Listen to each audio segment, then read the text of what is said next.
কথায় আছে না, পরের ক্ষতি করতে গেলে নিজের ক্ষতিটাও কিন্তু হয়। আর যখন নিজের ক্ষতি হবে তখন কিন্তু আর সামাল দেওয়ার জন্য কাউকে পাশে পাওয়া যাবে না। যেমনটি হয়েছে আমাদের পাশের দেশ পাকিস্তানে। প্রতিনিয়ত ভারতের বিরুদ্ধে একের পর এক হিংসা তারা চালিয়ে গিয়েছে। শুধু তাই নয়, বেশ কিছু মোটা মাথা দেশগুলিকে কান ভাঙিয়ে তারা ভারত বিদ্বেষী তৈরি করেছে, যাতে প্রতি মুহূর্তে ভারতের বিরুদ্ধে বিষোদ্গার করে। এবার ফেঁসে গিয়েছে পাকিস্তান। মানে এমন ফাঁসান ফেঁসেছে, নিজেদের অশান্তিকে তারা আর কোনোভাবেই সামলাতে পারছে না। দেশের ভেতরে অশান্তি ঢুকে গিয়েছে, দেশের বাইরে তো অশান্তি চলছে। পরিস্থিতি এতটাই খারাপ যে একের পর এক ডানা ছাঁটতে শুরু হয়েছে পাকিস্তানের। একেবারে পাকিস্তান তার নিজের অংশ ধীরে ধীরে খোয়াচ্ছে। ইতিমধ্যেই যে খবর এসে পৌঁছেছে সে খবরটি হচ্ছে, বালুচ বিদ্রোহীরা হামলা চালিয়ে বালুচিস্তানের একাধিক অংশ নিজেদের অধিকার কায়েম করে ফেলেছে। কি কি করেছে তারা? জেহেরিকে পুলিশ স্টেশন দখল করে নিয়েছে, ব্যাংক দখল করে নিয়েছে, বাজার দখল করে নিয়েছে এবং দখল করে সেখানে চেকপোস্ট তৈরি করে নিয়েছে। এমনকি এলাকার মসজিদে গিয়ে তারা লাউড স্পিকারে প্রত্যেককে জানিয়ে দিয়েছে যে বালুচিস্তানের বিভিন্ন অংশ বালুচ বিদ্রোহীরা দখল করে নিয়েছে, সেখানে আর পাকিস্তানকে ঢুকতে দেওয়া হবে না।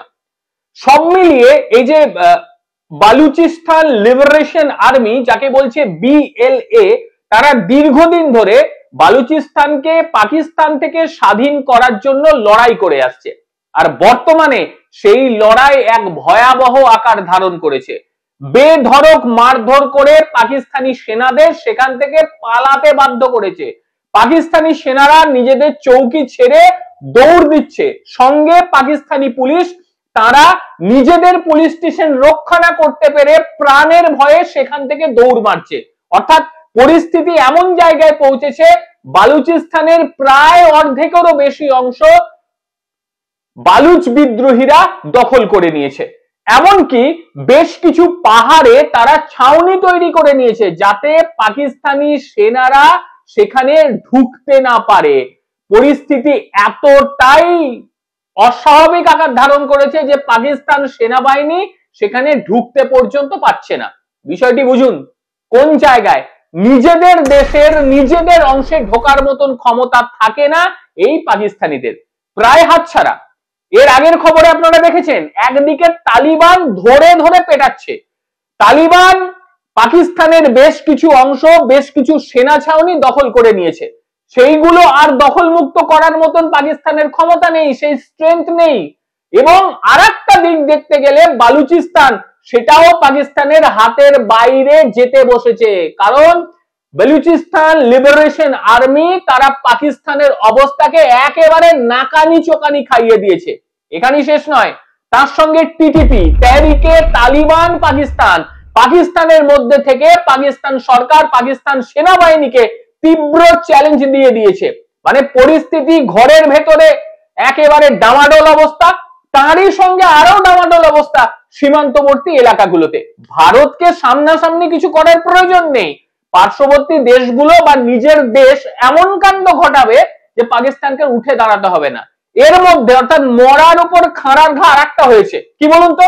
IMF তাদের কাছে পাকিস্তান অনুরোধ জানিয়েছিল যে বিদ্যুতের বিলের যে সেলস ট্যাক্স সেটা কমাতে হবে জনসাধারণের জন্য। সঙ্গে সঙ্গে IMF জানিয়ে দিয়েছে, না না, ওসব কমানো যাবে না, এমনি তোমাদের অবস্থা ভিখারির, অত কমালে তোমাদের দেশ আর চলবে না। এইবারে বুঝুন, বিদ্যুতের যে বিল সেটা বাড়তে শুরু করে দিয়েছে।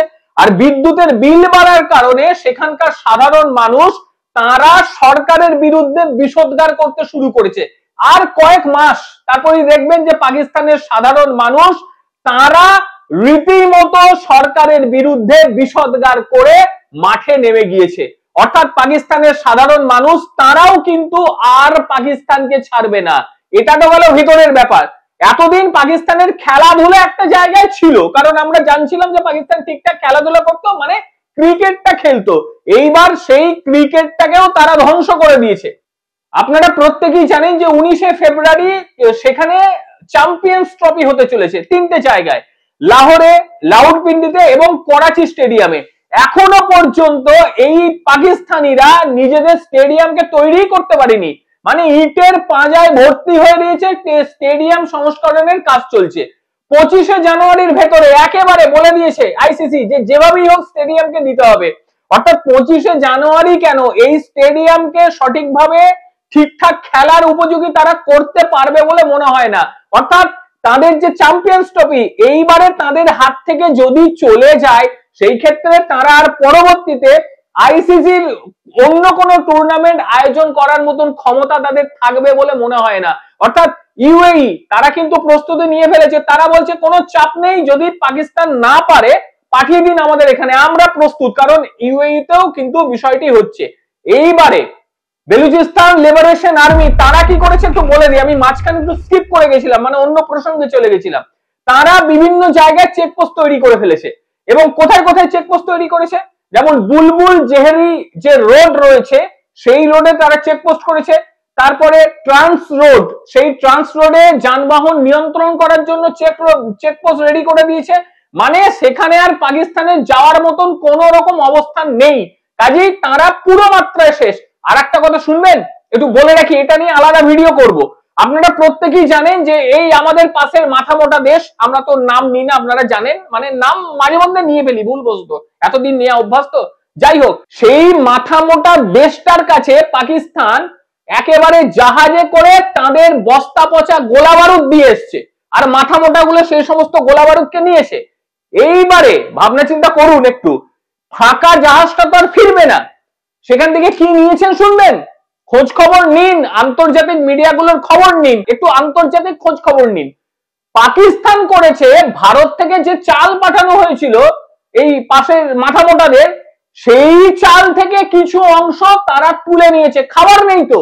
এবারে ভারতের পাঠানো চাল কিছু অংশ সেই জাহাজে তুলে নিয়ে রওনা দিয়ে দিয়েছে, মানে ভাবুন। এবং এখান থেকে এই মাথা মোটা দেশের কিছু সুদখোর যারা বসে রয়েছে, তারা পাকিস্তানের কাছে মোটা অঙ্ক নিয়ে ভারতের পাঠানো চাল তাদের জাহাজে তুলে দিয়েছে। এইবারে এই অভুক্ত মাথা মোটা গুলো এরপর আরো অভুক্ত জায়গায় পৌঁছবে, তাদের কাছে বস্তা পচা কিছু দ্বিতীয় বিশ্বযুদ্ধের মানে জং ধরা কিছু পড়েছিল, সেইগুলোকে পাঠিয়ে দিয়েছে, সেইগুলো নিয়ে মাথা মোটারা এখন নাচছে। আর নিজেদের খাবার যেটা ভারতবর্ষ পাঠিয়েছিল তার থেকে কিছু অংশ ওই সুদ খেয়ে জাহাজে তুলে দিয়েছে। এইবারে পাকিস্তান তো অভুক্ত, তারা চাল পেয়ে আনন্দে নিজের এলাকায় ঢুকে গিয়েছে, এটা আরো চলবে, আপনারা খবর নিয়ে দেখুন। মানে ভারতের পেছনে লাগতে গিয়ে কি রকম নাস্তে নাবুদ অবস্থা একবার ভাবুন। একদিকে টানা আফগানিস্তানের তালিবান, তারা যখন তখন পেটাচ্ছে, মানে এমন পেটাচ্ছে যে সেখান থেকে পালিয়ে যেতে পথ পাচ্ছে না। নিজেদের জায়গায় বেলুচিস্তান, সেখানে বেলুচিস্তান লিবারেশন আর্মির কাছে বেধড়ক মার খাচ্ছে, তার সঙ্গে টিটিপি তেহরিকে তালিবান পাকিস্তান তাদের কাছে বেধড়ক মার, মানে রাস্তায় ফেলে পেটাচ্ছে তারা, সেখান থেকে অবস্থা টাইট, মানে কোথায় যে পৌঁছবে একবার ভেবে দেখে নিন। একদিকে বর্ডারে তালিবানের কাছে মার খাচ্ছে, একদিকে নিজের দেশের টিটিপির কাছে মার খাচ্ছে, একদিকে বালুচিস্তান আর্মির কাছে মার খাচ্ছে, মার খেয়ে খেয়ে দেশটার অবস্থা আরো খারাপ। আর ইদানিং যেমন বললাম সাধারণ মানুষ খেপে গেছে, একদিকে খেতে পারছে না, তার উপর বিদ্যুতের মাশুলের বৃদ্ধি পেয়ে যাচ্ছে, সাধারণ মানুষ কয়েক মাসের মধ্যে নামতে চলেছে তাদের বিরুদ্ধে। ভাই দেশটা আগে সামলাও, এই পাকিস্তানি গুলোকে বলছে আগে দেশটা সামলাও, তারপরে ভারতের সঙ্গে তোমরা ভাই লড়াই করতে আসবে। খেতে পারে না, আবার আর এক ভিখারিকে সঙ্গে নিয়েছে, কি অবস্থা। যাই হোক, এইভাবেই চলবে। আর ওই মাথা মোটা নতুন যে দেশটা জুটেছে পাকিস্তানের সঙ্গে, তাদেরও অবস্থা খারাপ হয়ে যাবে, একেবারে লিখে রাখতে পারেন আপনারা। যাই হোক, যাক, যে যা করছে করতে দিন, ভারত গড়ার কাজ আমাদের প্রত্যেককে করতে হবে। আর তারই সঙ্গে এই দুই পার্শ্ববর্তী মাথা মোটাদের কাণ্ড কারখানা দেখে দেদার এনজয় করুন, কারণ এনজয় ছাড়া আমাদের আর কিছু করার নেই। এতদিন চেয়েছিলাম যে তারা ভালো হোক, এইবারে মনে প্রাণে এদের খালি এই সমস্ত কাণ্ড কারখানা দেখে হাসি পাচ্ছে, আর কিছু না।